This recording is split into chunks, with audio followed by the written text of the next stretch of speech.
하나님 말씀 보시겠습니다. 하나님의 말씀은 요한복음, 신약성경 요한복음 14장 21절 말씀에서 24절 말씀까지입니다.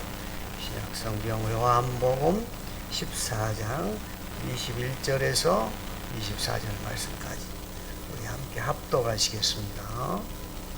함께 합독하십니다. 나의 계명을 지키는 자라야 나를 사랑하는 자니 나를 사랑하는 자는 내 아버지께 사랑을 받을 것이요 나도 그를 사랑하여 그에게 나를 나타내리라. 가룟신 아닌 유다가 이르되 주여 어찌하여 자기를 우리에게는 나타내시고 세상에는 아니하려 하시나이까. 예수께서 대답하여 이르시되 사람이 나를 사랑하면 내 말을 지키리니 내 아버지께서 그를 사랑할 것이요 우리가 그에게 가서 거처를 그와 함께 하리라. 나를 사랑하지 아니하는 자는 내 말을 지키지 아니하나니 너희가 듣는 말은 내 말이 아니요 나를 보내신 아버지의 말씀이니라. 아멘. 한번 기도하고 말씀 전하겠습니다. 아버지 하나님 은혜를 감사합니다. 오늘도 금요 기도회로 저희들이 모일 수 있게 하여 주시고 말씀을 통하여 은혜 받을 수 있는 시간 주신 것을 감사합니다. 말씀 속에 들어있는 깊은 하나님의 메시지를 깨달을 수 있게 하여 주시고 그 깨달은 하나님의 말씀을 우리의 삶 속에서 실천하며 살아가는 저희들이 되도록 도와주옵소서. 이러한 힘과 능력과 지혜를 공급받는 말씀의 시간이 되도록 은혜 내려 주옵소서. 예수님의 이름으로 기도 올리옵나이다. 아멘. 감사합니다. 같이 인사합시다. 오직 예수님 뿐입니다. 다시 한번요. 오직 예수님 뿐입니다. 감사합니다. 날씨가 비가 오다가 그치면 또 덥죠. 여름이라 어쩔 수 없습니다. 우리 세상 사는 인생살이가 다 이렇게 고비가 있고 힘겹고 어렵고 또 한 고비가 끝쳐나면 평탄할 것 같아서 또 어려움이 또 찾아오고 그런 것이 인생 아닙니까? 우리가 하늘나라 가는 순간까지는 고통과 또 이러한 것들이 반복될 수밖에 없습니다. 영원한 천국에 갈 때까지는 우리가 참고 인내해야 할 그런 과정들입니다. 그러나 어려움 속에서도 하나님이 우리를 지켜주시고 보호해 주시기 때문에 우리는 천국 백성으로서 순간순간 또 기쁨을 누리며 살아갈 수가 있습니다. 오늘 제목은 계명을 지키는 자, 이러한 말씀으로 말씀을 나누려고 합니다. 그 앞번 주 수요일도 계명에 대해서 한번 말씀을 드렸습니다마는 너무나 그 말씀이 혼란 속에 살고 있고 또 여러 가지 방송 매체나 인터넷 매체나 또 유튜브나 이런 것들을 통해서 굉장히 말씀이 혼란스러운 가운데 우리가 살고 있습니다. 그래서 오늘은 최근에 제가 느끼고 보고 들은 그러한 내용들을 간단히 서두에 먼저 좀 우리가 말씀을 나누고 그리고 본문 말씀을 통해서 은혜를 나누려고 합니다. 그 말씀을 본명은 거론을 하지 않겠습니다. 본인의 명예에 관한 문제가 있기 때문에 다른 교리적인 차원이나 교계적인 문제 그것만 가지고 말씀을 좀 드리려고 합니다. 어떤 목사님 말씀을 들으니까 칼빈의 사상은 이단이다 이렇게 얘기를 하시고 또 한국 교회의 새벽 예배의 전통을 사실 1906년도 길선주 목사님이 시작을 하셨다 그렇게들 이제 얘기들을 하시는데 길선주 목사님은 한국의 샤머니즘의 전통을 따라서 새벽 예배를 시작했다 이렇게 얘기를 하는 걸 들었습니다. 왜냐하면 옛날에는 우리 기독교가 오기 전에 어머니들이 아침으로 이렇게 물을 떠다 놓고 이렇게 하는 거 그런 거 있었죠. 그런 거 또 길선주 목사님이 예수님을 영접하시기 전에는 불교에도 좀 저기라고 영적 운동이라고 하는 그런 거 있었죠. 우리 등산도 비슷한 그런 것들 그런 것에도 좀 관심을 가지고 그랬던 역사가 있다고 합니다. 그래서 길선주 목사님은 예수님을 받아들인 다음에 새벽 예배의 전통을 거기서 빌려와서 한국교회 새벽 예배를 정착시켰다 이렇게 얘기를 하는 것 들었어요. 그러면서 새벽 예배는 없다. 예수님도 새벽 예배를 드리지 않았다. 딱 한 번 성경 말씀에 새벽에 예수님께서 가서 기도를 하셨다 하는 것은 있는데 그 외에는 없다. 그래서 예수님도 새벽 예배를 드렸던 분이 아니다. 이렇게 얘기를 하시고, 한 번 기록됐다고 하는 것은 예수님께서 습관적으로 모든 것을 말씀을 하시고 기도를 하고 그러셨잖아요. 습관적으로 하나님께서, 예수님은 틈만 나면 기도를 하셨던 분이에요. 그래서 새벽 예배의 전통은 베드로가 예수님을 배반하고 다굴기 전에 3번 나를 부인하리라 하는 그 얘기를 듣고 다굴기 꼭뼈 하고 3번 울자 통곡하며 회개했던 그런 것을 따라서 베드로의 그 회개 기도를 통해서 새벽 예배가 시작됐다고 하는 분들도 있습니다만은 전혀 그렇지 않습니다. 우리 예수님께서 새벽 예배를, 새벽 기도를 가르쳐 주셨습니다. 그런데 이분은 그렇게 얘기를 해요. 그렇게 얘기를 하시고, 칼빈의 사상이 이단적이다 이렇게 얘기를 하고, 그렇게 얘기를 해서 굉장히 제가 역겹게 느낀 그런 분이었는데, 이분은 하시는 말씀이 교회의 통성기도 있죠. 통성기도도 이단적이고 잘못된 것이다. 합심기도하는 것도 잘못된 것이다. 새벽 예배의 전통은 한국의 샤머니즘적인 신앙에서 비롯된 것이다. 칼빈의 사상도 잘못된 것이다. 이렇게 이단이다. 이렇게 얘기를 하는 것도 굉장히 제가 많은 좀 자괴감을 많이 느꼈습니다. 한 사람이 이제 잠잠해지니까 또 한 사람이 나타나서 한국 교회를 분열하고 또 이렇게 미혹의 영으로 이끌고 가는 사탄의 역사거든요. 이런 것들이 다 미혹의 역사를 들어가고. 그래서 본인은 통성기도도 안 하고 본인이 섬기는 교회는 새벽 예배도 없답니다. 그리고 교회 나오면 기도를 먼저 한 게 아니고 서로 성도 간에 인사를 먼저 하고 잘 계셨습니까? 안부를 믿고 이렇게 한다는 거예요. 이것이 어디서 나온 것인가? 물론 이제 교리의 옳고 그름을 떠나서 교계는 세계적으로 크게 3개 기독교는 분류를 합니다. 하나는 로마 가톨릭, 또 하나는 정교회, 그 다음에 개신교회 이렇게 분류를 하는데, 교리의 잘못을 떠나서 그렇게 분류를 하는데,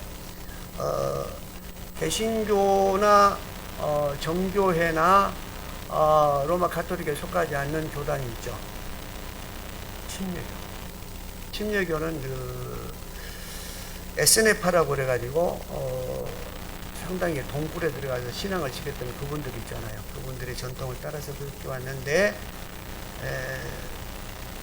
우리 개신교는 가톨릭에서 있다가 이렇게 종교개혁을 통해서 나왔기 때문에 가톨릭도 이단이고 개신교도 이단이다 이렇게 얘기하는 걸 그랬어요. 그러면 가톨릭이나 개신교가 나중에 나왔으니 가톨릭이 성성된 그 원칙적인 역사적인 원론을 보면 사도 바울이나 베드로나 12사도에 의해서 복음이 전해지고 로마의 국교로 이렇게 채택이 되면서 발전이 되어 나왔던 게 가톨릭인데, 소급해서 올라가자면 12사도들이 전했던 그 복음들, 이 모든 복음들이 12사도들 자체가 이단이라고 하는 그런 결론을 낼 수밖에 없거든요.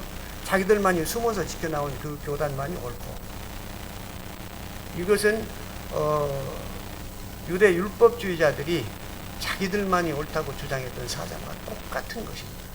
이러한 혼란 속에서 굉장히 젊은 사람들이 좀 듣거나 또 신앙생활을 오래 했던 그런 성도들이 들으면 혼란에 빠지게 될 그런 말들을 하고 있습니다. 서슴없이 하고 있습니다.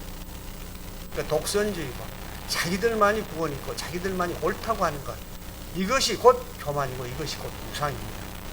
우상을 섬기고 있으면서 우상을 섬기고 있다고 하는 것을 깨닫지 못하는 그 어리석음, 어둠의 영의 역사입니다. 그것들이 우리를 파고들고 있고 우리의 신앙을 이렇게 무너뜨리게 만드는 그런 것들. 그렇기 때문에 우리가 말씀을 정확하게 알아요.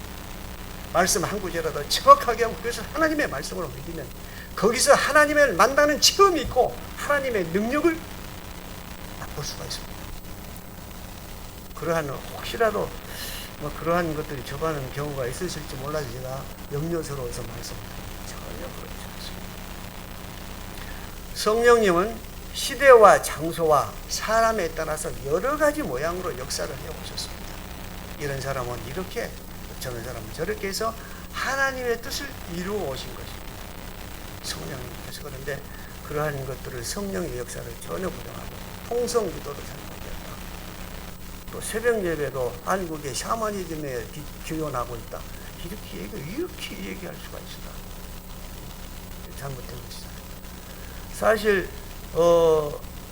세계의 모든 기독교들은 한국의 기독교를 집중하고 있습니다.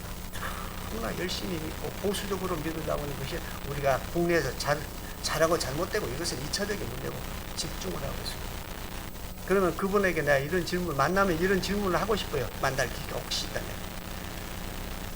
새벽 예배 드리지 않고 통성 기도를 하지 않는 미국 교회와 서방 교회는 어떻게 다 무너졌지 않냐?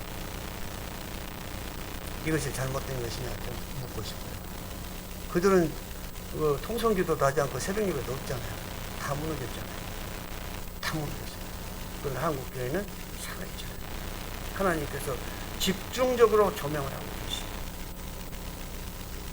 여러 가지 제가 여러 번 말씀드렸습니다만 세계 많은 신학자들이나 미래학자들이 한국에 집중하는 이유가 가장 큰 이유가 한국의 프로테스탄티즘, 한국의 기독교 정신 이것 때문에 한국의 미래를 밝게 보고 한국에 집중하고 있는 것입니다. 2030년대가 되면 통일이 될 것이요 2040년대가 되면 세계를 주름잡는 4개의 국가에 들어갈 것이요 2050년대가 되면 미국과 한국은 세계를 주도하는 국가가 될 것이다. 이렇게들 예언하고 있잖아요. 제 얘기가 아니고 미래학자들이 하는 얘기입니다. 한두 사람이 하는 얘기 아니에요. 뉴욕 대학에 계시는 다니엘 엘트만 교수나 지난번에도 말씀인 조지 프리드만이나 많은 학자들이 다 그렇게 얘기하고 있습니다. 우리가 마지막 때이기 때문에 여러 가지 이런 혼란스러운 신앙적인 문제가 있습니다만 우리는 이런 것에 정신을 차려야 되고 말씀 한 구절을 정확하게 믿고 우리가 먼저 말씀을 바로 서야 됩니다. 그래야지 우리 주변에 있는 다른 분들이 혹 이러한 미혹된 말이나 영에 끌려갈지라도 다시 회복시킬 수 있잖아요. 그러한 책임들이 우리에게 있습니다. 그러한 책임이 우리 사랑의교회에 있습니다. 얼마나 감사합니까? 오늘 본 말씀 드리겠습니다.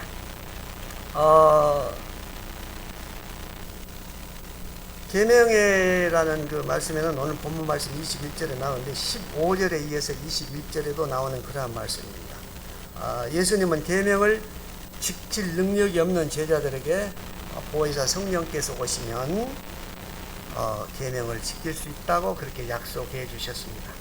16절 말씀에도 오늘 보면 14장 16절 말씀에도 보면 내가 아버지께 구하겠으니 그가 또 다른 보혜사를 너희에게 주사 영원토록 너희와 함께 있게 하리니 이렇게 말씀하고 있고 26절 말씀에 보면 보혜사 곧 아버지께서 내 이름으로 보내실 성령 그가 너희에게 모든 것을 가르치고 내가 너희에게 말한 모든 것을 생각나게 하리니 보혜사 성령 우리 주님께서 하늘나라에 가시면서 약속해 주셨잖아요. 성령님을 너희에게 보내주실 것이다. 그래서 그 성령님이 우리에게 생각나게 하고 가르칠 것을 생각나게 하고 모든 것을 알게 해주신다 이렇게 말씀해 주셨잖아요. 그 성령님이 우리 안에 계셔서 역사하십니다.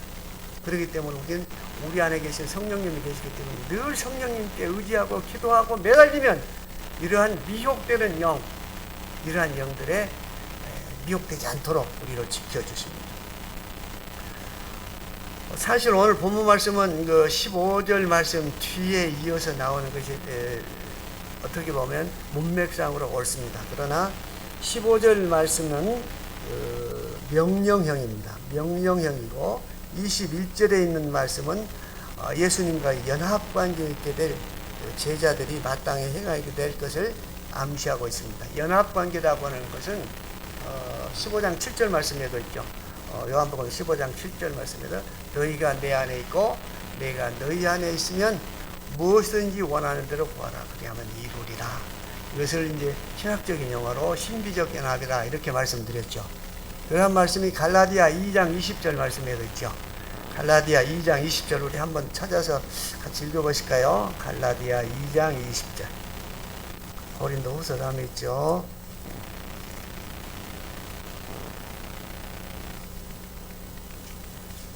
갈라디아 2장 20절. 2장 20절. 다 찾으셨어요? 함께 합독하십니다. 시작.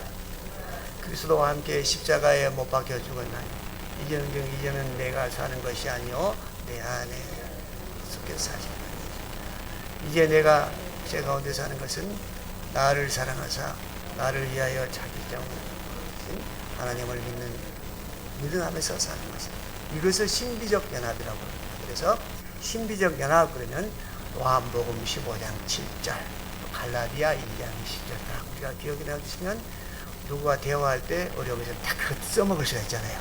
네? 그렇게 해서 신비적 연합이 이루어질 때 우리가 예수님께서 부탁하신 사랑을 실천하는 자가 될 수 있습니다. 첫 번째로 사랑의 계명, 새 계명이라고 하는 것을요 생각해 볼 필요가 있습니다. 새 계명은 곧 사랑의 계명인데 우리가 전체적으로 계명 그러면 율법을 생각할 수 있죠. 계명이나 율법이나 같은 얘기니까요. 큰 틀에서 보면 계명이 율법이 무엇입니까? 신구약 성경 전체를 율법이라고 할 수 있죠. 조금 줄이면 구약 성경, 거기서도 조금 더 줄이면 모세오경, 거기서도 좀 줄이면 십계명, 거기서도 좀 줄이면 사랑, 하나님 사랑과 이웃 사랑으로 표현할 수 있습니다. 이것을 새 계명이라고 합니다. 옛 계명은 구약에 한정된 이런 말로 보편적으로 사용합니다만은 새 계명과 옛 계명은 똑같은 내용입니다.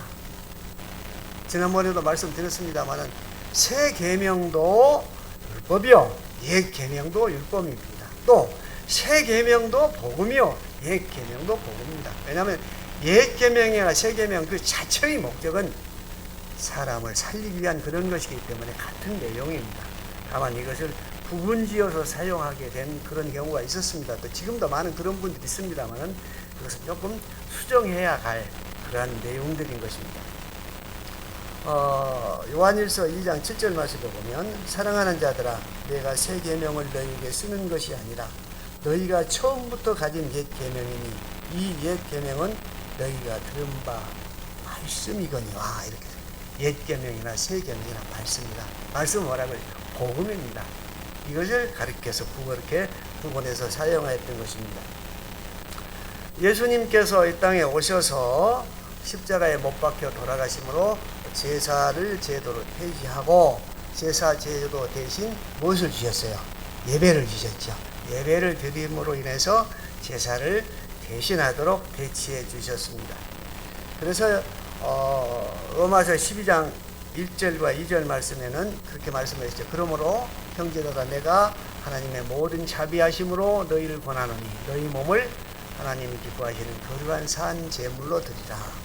이는 너희가 드릴 영적 예배니라. 이렇게 말씀드리고 있고 12장 2절 말씀에는 너희는 이 세대를 본받지 말고 오직 마음을 새롭게 함으로 변화를 받으라. 하나님의 선하시고 기뻐하시고 온전한 뜻이 무엇인지 분별하도록 하라. 이렇게 기록하고 있습니다. 사실 로마서 12장 1절과 2절은 앞뒤로 구절이 좀 뒤바뀌었으면 오히려 흐름이 무난할 것 같아요. 물론 이제 11장 1절에 말씀이 있는 그러므로 하는 것은 11장에 있는 그 말씀을 본받는 접속사이기는 합니다만은 11장과 관계가 짓지 않고 별도로 떼어놨을 때 12장 1절 말씀과 2절 말씀이 오히려 이렇게 바꿔서 순서를 바꾸는 것이 오히려 문맥상 옳지 않은 우리가 이해하기 쉽지 않은가 하는 그런 생각이 듭니다. 로마서 12장 1절 2절 한번 찾아가지고 반대로 한번 읽어봅시다. 로마서 12장 1절 2절 2절부터 먼저 읽고 1절 읽고 한번 그렇게 해보세요. 그러면 훨씬 우리에게 다가오는 의미가 더 깊을 것입니다. 12장 2절 먼저 읽고 1절 읽습니다. 시작.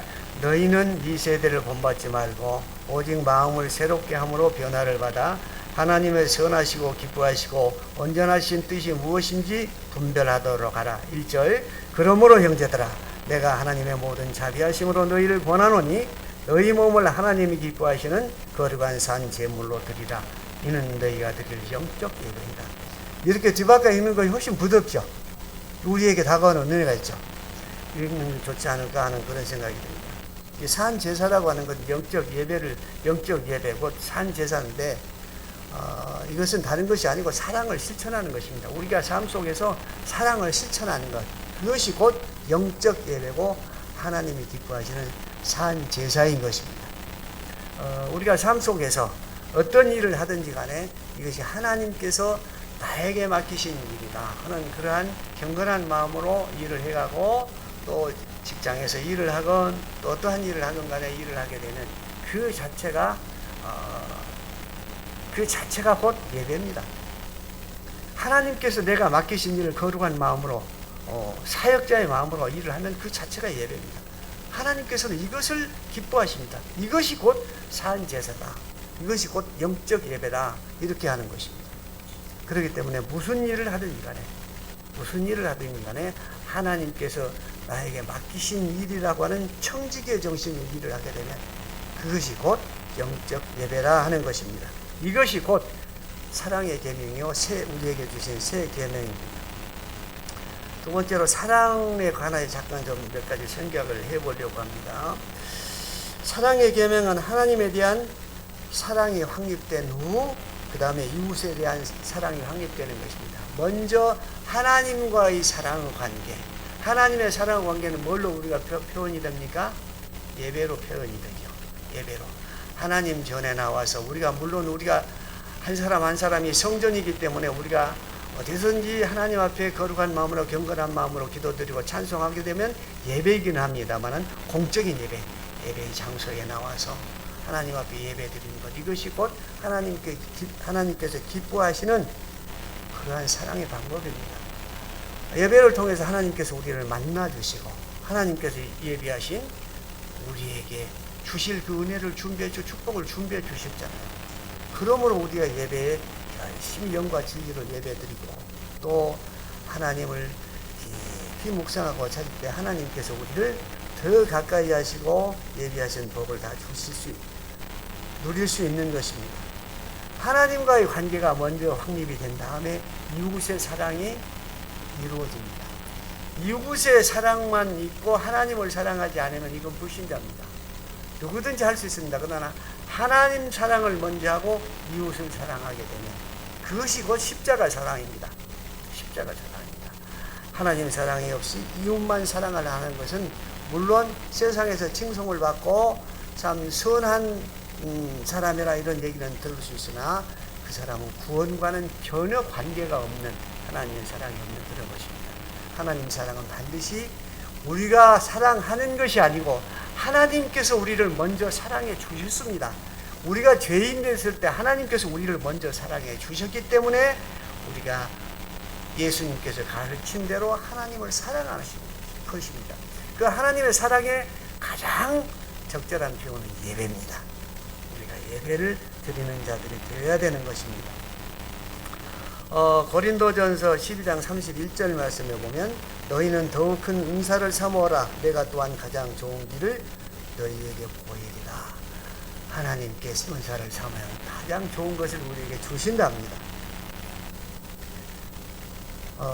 예수님과의 연합이 이루어질 때, 조금 전에 말씀드린 요한복음 15장 7절이나 갈라디아 2장 20절 말씀과 같이 예수님과의 연합 관계가 이루어질 때 하나님의 계명을 지킬 수 있습니다. 하나님의 계명을 지키는 건 우리의 힘과 능력으로 되는 것 아닙니다. 하나님께서 주시는 힘과 능력과 지혜로 우리가 하나님의 사랑을 실천할 수 있습니다. 우리가 현실 속에서, 삶 속에서 우리가 조그만 사랑을 베풀고 긍휼을 베푸는 것이 있다 할지라도 절대적으로 알아야 할 것은 우리의 힘으로 되는 것이 아닙니다. 우리 안에 계신 성령님이 나로 하여금 감동을 주셔서 힘을 주시고 능력을 주시고 지혜를 주셔서 할 수 있게 하시는 것이지 우리의 힘으로 하는 것이 아닙니다. 우리의 힘으로 하는 것이라고 하는 생각하는 순간 사탄이 들어오고 우리는 교만에 빠지게 됩니다. 교만에 빠지게 됩니다. 그렇기 때문에 우리는 항상 겸손한 마음으로 우리가 사랑을 실천하되, 우리가 하나님께서 우리에게 주신 은사를 따라서 하나님의 일을 하되 항상 겸손한 마음으로 감당해야 됩니다. 그래야만이 더 큰 능력을 받을 수 있고 하나님이 기뻐하시는 삶을 살 수가 있는 것입니다. 예수님께서도 말씀하시죠. 사랑은 율법의 완성입니다. 율법은 뭐예요? 성경 말씀 자체를 이루는 것이라는 거예요. 성경 말씀 자체가 사랑이잖아요. 우리가 사랑받을 만한 자격이 없을 때, 아직 죄인 되었을 때 하나님께서 우리를 사랑해 주셨잖아요. 그래서 우리를 사랑하신 그 사랑으로 인하여 하나밖에 없는 독생자 예수를 십자가에 못 박혀 돌아가시기 위해서 우리를 구원해 주셨잖아요. 이걸 상상할 수는 있는 그런 사랑입니까? 우리가 너무 많이 듣고 자주 들어서 익숙해서 그런가 보다 생각할지 모르지만, 깊이 묵상하고 생각을 하면 나 같은 죄인이 과연 하나님의 사랑을 받을 수 있을까, 이런 생각을 해봅니다. 저는 남들보다도 물론 세상에 고생 안 하는 사람이 누가 있겠습니다. 많은 고통과 쓰라린 고통을 많이 받은 사람이라 어쨌든 가만히 차를 운전하고 다니면서 생각을 해봅니다. 과연 나 같은 것이 하나님의 사랑을 받을 수 없는데 이 큰 사랑을 받아서 하나님의 종이 되게 하셨구나 하면서 운전하고 다니면 그냥 눈물 흘릴 때가 많아요. 나는 사랑을 받을 수 없는 종인데 이렇게 사랑해 주시고, 또 앞으로 또 할 길을 이렇게 보여주시고 그러십니다. 제가 그 이삿짐을 이제 다 나르면서 어제는 이제 그런 생각을 했어요.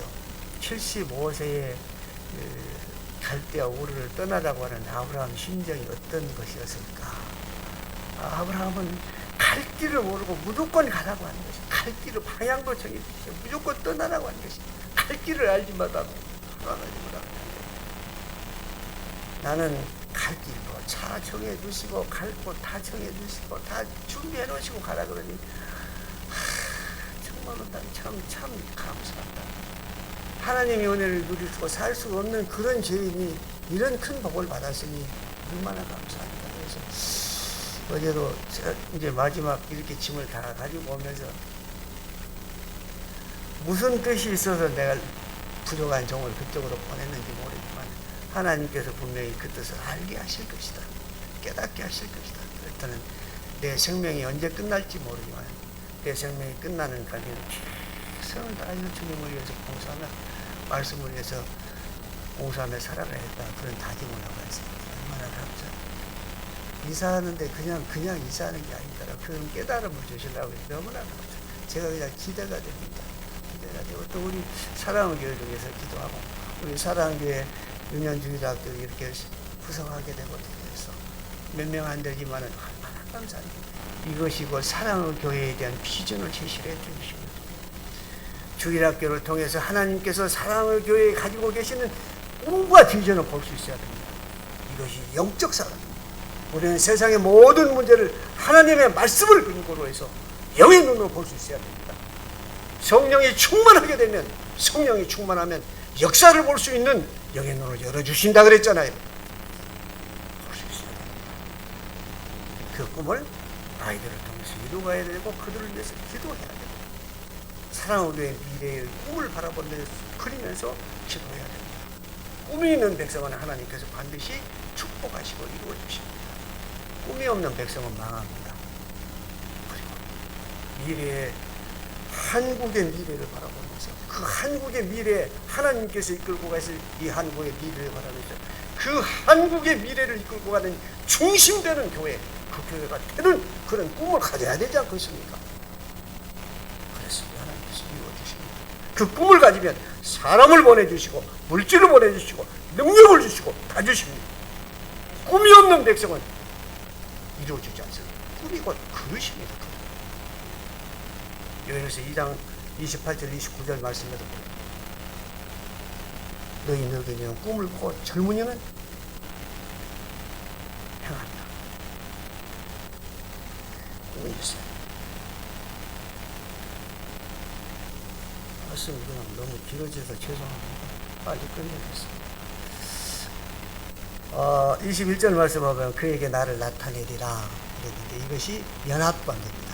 예수님과 연합관계, 신비적 연합이 있으면 예수님이 나타나신다네요. 우리의 삶 속에 나타나신다네요. 만나는 체험이 있게 하신다네요. 그런 말씀이고 23절 말씀에 보면 사람이 나를 사랑하면 그랬는데 23절 말씀은 21절과 반대되는 그런 말씀입니다. 24절 말씀은 반대되는 그러한 말씀입니다.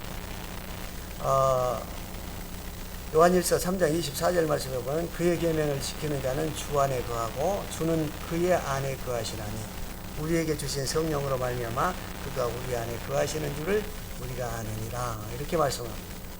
나를 사랑하지 않는 자는 예수님과 함께하지 않는 자는, 예수님을 영접하지 않는 자는 그 말입니다. 예수님을 함께하지 않고 예수님을 사랑하지 않고 믿지 않고 사랑하지 않는 자는 예수님이 나타나실 이유가 없죠. 그런 사람은 영원한 멸망으로 갈 수밖에 없습니다. 바울은 그 믿음을 통해서 성도는 하나님을 알고 예수님과 영적 연합관계에 들어간다, 이렇게 얘기를 하고, 요한은 오늘 본문 말씀을 중한 사도 요한은 연합관계에 들어간 성도의 삶은 하나님을 사랑하고 이웃을 사랑하는 관계가 반개로 나타나야 한다, 이렇게 말씀하셨습니다. 사도 바울과 사도 요한의 말씀을 결합해서 생각해 보면 믿음을 통해서 성도는 하나님을 알게 되고 예수님과 영적 연합 관계가 이루어지며 그 영적 연합 관계에 들어간 성도들은 하나님을 사랑하고 성도들을 사랑한다, 이렇게 얘기할 수 있습니다. 믿음을 통해서 예수님과 신비적 연합 관계에 우리가 들어갈 수 있고, 그러한 예수님과의 신비적 연합 관계를 통해서 하나님 사랑과 이웃 사랑을 할 수 있다 하는 것입니다. 이러한 사람들에게 하나님께서는 현재적인 축복뿐만 아니라 미래의 영원한 천국도 약속해 주시고, 세상을 살아가면서 우리가 생명 있는 동안에 하늘의 복과 땅의 복을 동시에 누릴 수 있는 그러한 축복을 해 주십니다. 이러한 항상 신비적 연합관계, 예수님과의 연합관계 속에서 하나님의 축복을 다 받아 누리는 우리 모든 성도님들이 다 되시기를 예수님의 이름으로 축원합니다. 아버지 하나님, 은혜를 감사합니다. 오늘도 귀한 말씀 주셔서 이차 은혜 나누게 하여 주시니 감사합니다. 우리가 분명히 하나님의 말씀을 깨닫고 알게 하여